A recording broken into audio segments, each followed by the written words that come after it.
nightmares in my head, I fear that the thoughts build up until I can't hear, that my mind fills up into a creature, and it haunts me somewhere much deeper. Anxiety, filling up every space, no privacy, and silently, it could build and build until you... Salam sejahtera Malaysia, denyut nadi suara rakyat bergema di channel ini baru sahaja diterima. 7 hingga 8 lagi ahli Parlimen PN akan isytihar sokong kerajaan Madani, kata Syed Abu Hussein. Daripada astroawani.com, Syed Abu Hussein Hafiz turut menegaskan tidak akan mengambil keputusan untuk keluar daripada Bersatu atau meletakkan sebarang jawatan yang disandangnya ketika ini. Kuala Lumpur. Ahli Parlimen Bukit Gantang, Datuk Syed Abu Hussein Hafiz Syed Abdul Fasal mendakwa terdapat 7 hingga 8 ahli Parlimen daripada Perikatan Nasional akan menyatakan sokongan kepada Kerajaan Perpaduan tidak lama lagi. Beliau yang pada 28 November yang lalu telah mengisytiharkan sokongan kepada Perdana Menteri Datuk Seri Anwar Ibrahim, turut berkata kesemua ahli Parlimen PN itu daripada beberapa negeri yang sememangnya dari kawasan majoriti Melayu. Katanya, dulu saya kata ada 5 hingga 6 orang, tetapi sekarang ada 7 hingga 8 orang. Tunggu masa dan lihat saja. Akan ada pengumuman daripada mereka yang akan menyokong kerajaan Madani. Katanya lagi, sekarang saya tidak boleh cakap lagi. Ada yang berhubung dengan saya dan ada juga yang berhubung melalui orang lain. Katanya pada satu sidang media di Puchong hari ini. Sementara itu, Syed Abu Hussein Hafiz turut mengesahkan beliau telah menerima peruntukan selepas pengisytiharan sokongan kepada Kerajaan Perpaduan. Beliau turut berharap pengisytiharan itu juga akan memberikan kelebihan untuk meluluskan beberapa lagi permohonan untuk pembangunan kawasan Parlimen Bukit Gantang. Katanya, permohonan saya sudah dibuat. Malah, setiap permohonan saya buat di Parlimen.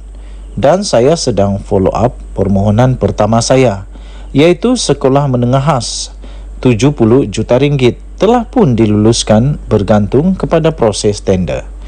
Beberapa jalan utama telah pun diperbaiki dan Menteri Kerja Raya pun bersetuju untuk melihat sendiri keadaan di jalan raya kawasan saya.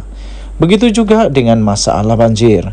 Kementerian juga bersetuju melihat sejauh mana boleh dipanjangkan, khususnya kerana kawasan saya ini pinggir bandar. Tambahnya lagi, Kementerian Kemajuan Wilayah dan Desa baru-baru ini diterajui oleh Timbalan Perdana Menteri sendiri, Datuk Seri Ahmad Zahid Hamidi, juga mempertimbangkan permohonan-permohonan yang telah saya kemukakan, iaitu untuk menyelesaikan masalah jalan-jalan desa dan jalan kampung serta lampu-lampu jalan untuk membangun kawasan Parlimen Bukit Gantang, ujarnya.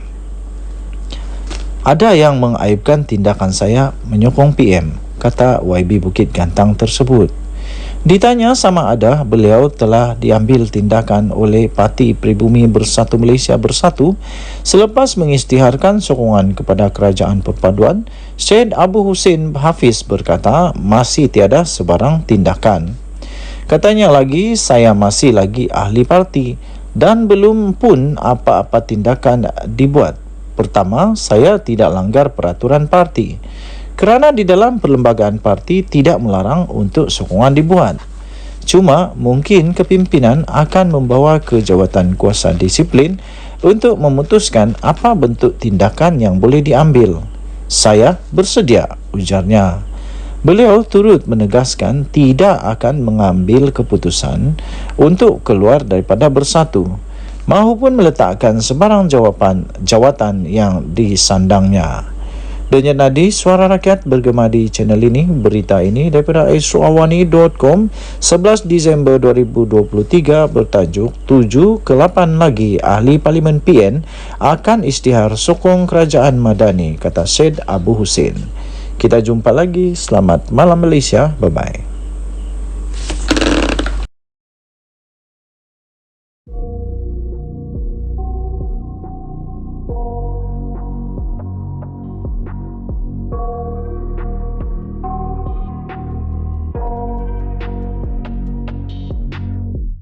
I got nightmares in my head, I fear that the thoughts build up until I can't hear, that my mind fills up into a creature, and it haunts me somewhere much deeper. Anxiety, filling up every space, no privacy, and silently, it could build and build until you... Salam sejahtera Malaysia, denyut nadi suara rakyat bergema di channel ini. Berita terkini berkenaan dengan kabinet baru. Berita daripada sinarharian.com.my, angkat sumpah ahli kabinet baru esok. Siapa kekal, siapa bertukar, ada kejutan. Berita penuh Kuala Lumpur. Istiadat pengurniaan surat cara pelantikan serta istiadat mengangkat sumpah menteri dan setia sumpah simpan rahsia oleh Menteri Persekutuan dijadualkan akan berlangsung di Istana Negara pada jam 3 petang Selasa, menandakan rombakan kabinet pertama di bawah Perdana Menteri Datuk Seri Anwar Ibrahim. Menurut sumber dari Putrajaya, beberapa menteri akan ditukar portfolio dan Jabatan Wilayah Persekutuan akan kembali dinaik taraf menjadi kementerian. Bagaimanapun difahamkan rombakan ini tidak akan melibatkan lebih daripada 6 orang dengan tumpuan kepada beberapa kementerian termasuk jawatan Menteri Kewangan kedua. Beberapa sumber yang rapat dengan koridor kuasa menjangkakan sosok yang pernah menjawat jawatan menteri sebelum ini dijangka kembali beraksi sebagai pemain utama. Persoalan seterusnya, siapa bakal menggantikan Allahyarham Datuk Seri Salahuddin Ayub sebagai Menteri Perdagangan Dalam Negeri dan Kos Sara Hidup KPDN.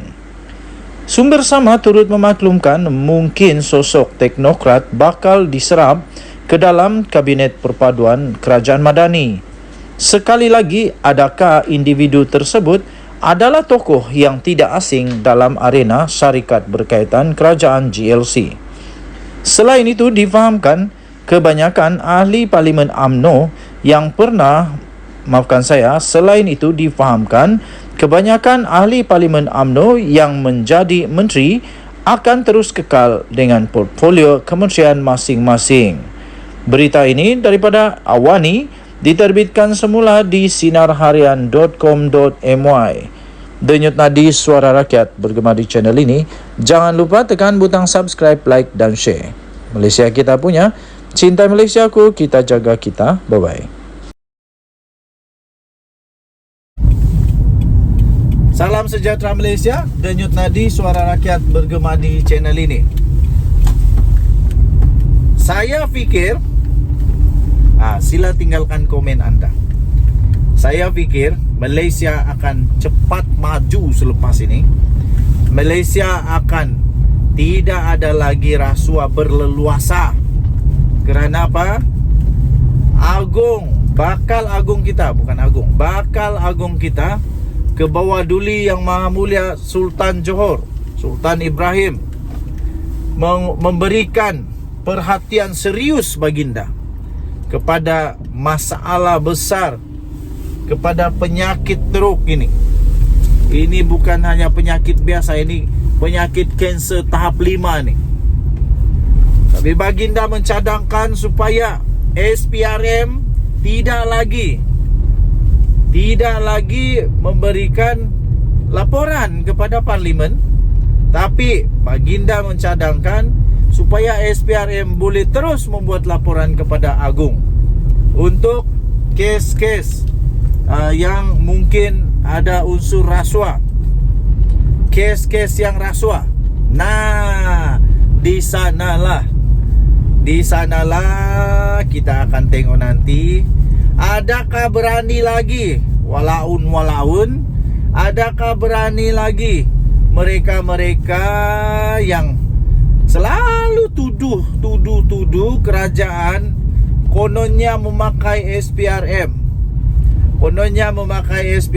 mempergunakan SPRM, memperalatkan SPRM untuk kepentingan politik dengan membuat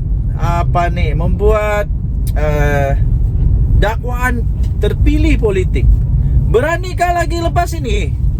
Beranikah mereka kata Agong pakai SPRM? Nah, kita tengok nanti. Kalau Agong yang bertindak, beranikah lagi kamu untuk kata Agong memperalatkan SPRM? Selama ini beranilah dakwah, tuduh Anwar Ibrahim, kerajaan Madani ini, kerajaan perpaduan Agong ini, tuduh kata ini semua kerana pendakwaan bersifat politik lah, kerana ada hasad dendam lah, macam-macam lagi lah tuduhan. Lepas ini berani lagi tak? Berani tak lepas ini? Hampa kata Agong mempergunakan SPRM pula.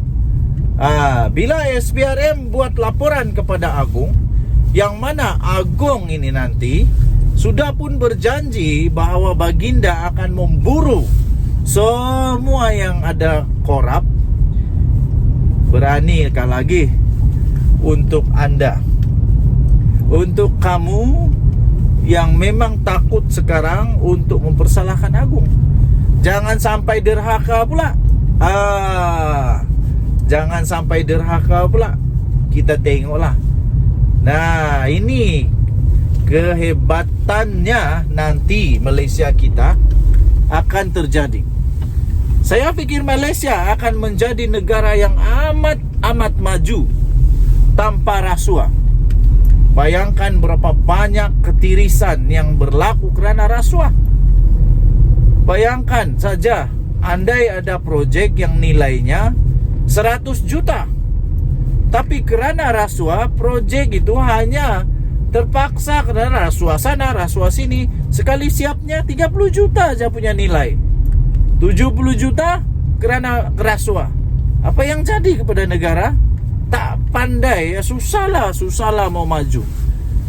Bayangkan sajalah, kalaulah jalan di kampung kami ini yang macam jalan di Bulan ini, kalau tiada rasuah, semua yang rasuah itu, yang disakau-sakau itu boleh dihantar ke kampung kami untuk pembaikan jalan, ke sekolah-sekolah di luar bandar kami untuk pembaikan jalan. Tidaklah begini.